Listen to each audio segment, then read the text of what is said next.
Hello YouTube. Thought I'd do a rundown on what I've been doing. This is working out pretty good.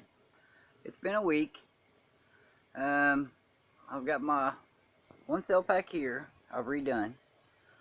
Um, BMS. And I've got another cell pack here. It's got a BMS on it as well.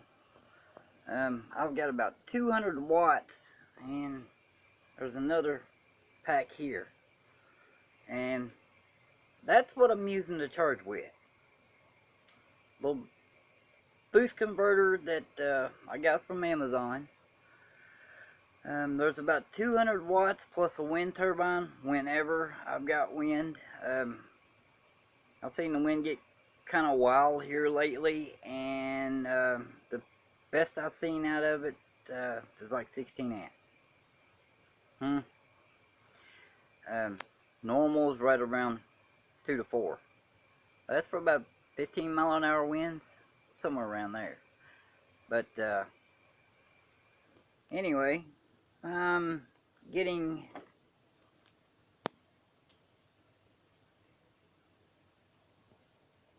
get this crazy thing to focus with that. There it is, right there. It's still kind of early. It's only like 11 a.m. right now, but I'm getting like 2 to 3 amp. I have seen 8 amp out of 200 watts, so that's pretty normal. But the only thing about running boost, you lose amps to gain volts, and I've got the voltage set on these at 15.8 volts due to voltage drop from here going to my super cap board, and then running from my super cap board to here, and of course from the batteries over to the super cap. I've got about a 0.3 voltage loss. The inverter is a Kisei 400 watt. Now I have isolated the bedroom back here where all the power is, and the bathroom, and also the living room. I mean, not living room, but the other bedroom. Um, and everything's working out pretty good. I need about another 100 watts to get these batteries charged, fully charged throughout the day.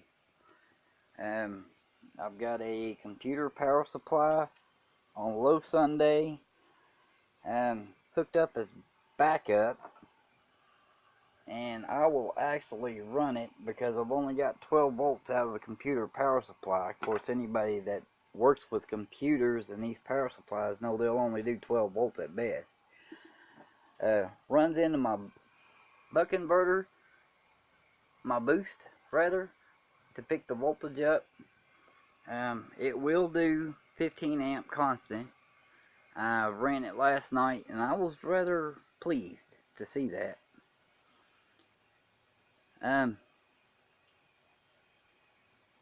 But you know, I know everything's a mess, but this is still a experimental stage. I've still got some optimizing to do on voltage drop, but 8 gauge wire going to a 400 watt inverter, quite honestly, is a little excessive, because they'll only pull at best 40 amp. Yep, about that. And that's at absolute maximum. But there's an update for now. Everything's going okay. I'm able to run about 15 volts. Now, if you want to go with the 4S factor on these batteries, you gotta watch your inverter top voltage. You can only charge to what your inverter is going to use. That can handle 15.3 volts, but due to voltage drop across everything, I'm able to spike it up to 15.8, and I shouldn't actually get any more than 15.6. 15.3 for that inverter. I think it actually shuts down at 15.5, but it might complain at 15.3. I haven't reached that point yet. I charged the batteries up last night to 15.3 and it didn't even complain, so I'm going to push it up a little more. Alright, there's the test setup for lithium 18650 4S, and it's doing just fine.